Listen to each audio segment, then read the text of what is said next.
Anger be like say person dey craze temporarily. Dat na why you dey hear people dey talk with pride say I was mad with him. Correct person there. I welcome you to this ogbonge channel Favours Blog, where they give you better things, where they build you up both physically and spiritually. Here we dey make sure say everybody dey grow together for this life. They say na hand wash and my hand till dey clean. Either the matter they be.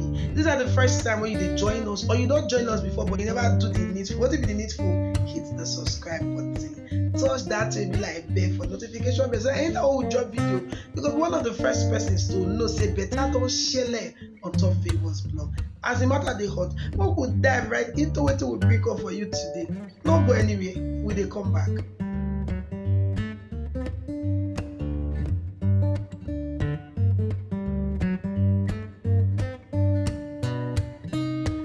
This now Open Heaven Daily Devotional for Tuesday will be the 18th of April 2023. Our topic for today is Destiny Destroyers, Anger. Our Bible reading comes from the book of Proverbs chapter 14 verse 29. Where to say, person when they quick the verse, he get great understanding. But person when they quick the verse, they display foolishness. Ecclesiastes chapter 7 verse 9, that be our memory verse for today.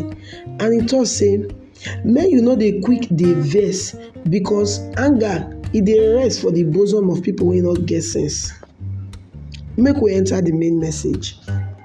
Anger na one major tool for devil hand when it dey destroy people destiny. Everybody know clearly say nobody just a verse without reason or without provocation. Ecclesiastes 7 verse 9 will be our memory verse for today say, but we no dey quick to the top of our spirit say I want verse. Say because anger it dey rest for the bosom of fools. For inside Numbers chapter 20 from verse 1 to 12, Moses, the great man of God, wey don dey labor for God for 40 years and dey lead one of the most difficult set of people for this life, just verse just before they go enter promised land. And because of that verse when he verse, he no enter promised land. Watch well.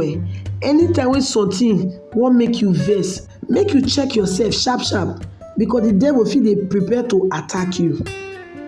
Anger bad well. You get one man, then your only problem for life now anger.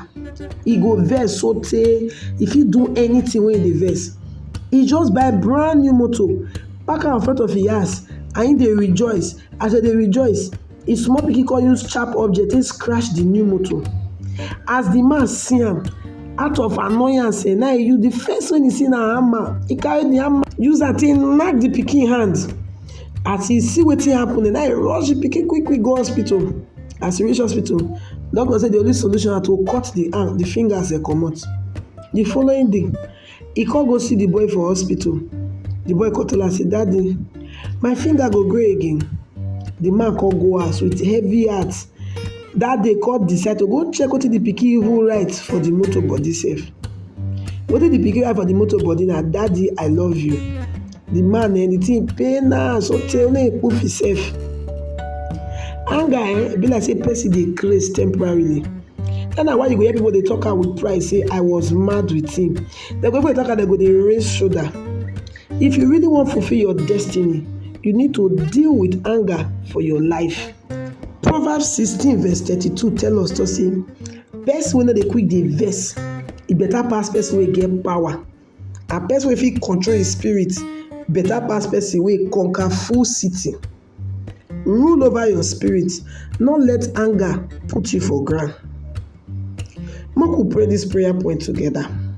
My Father, abeg, destroy any root of anger wey dey inside my life in me, in Jesus name.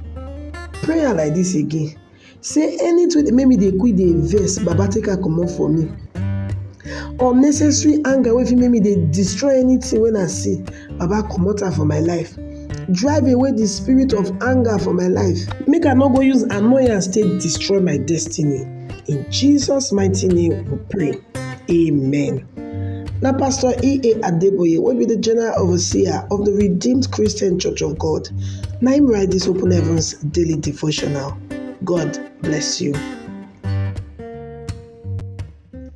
I welcome you back from that betalicious session. How you find that? Talk to it makes sense. Abi? It makes sense. All right, now I beg, hit the subscribe button so that you will be part of this family. Like this video, don't forget to like the video. Drop your comment and don't forget to follow us on all our social media platforms. It is for your screen like this now. Follow us for TikTok. If you want to join our WhatsApp group, make you drop message for the comment section. Message us your number. We go add you join our WhatsApp group. You know how the matter they be. So we'll come your way, go to another delicious Ogbonge video. Don't forget, Mr. Still Favors Vlog, and I'm me, your sister, your own girl, Lawo Favor. I then run the show together with you, my esteemed subscribers.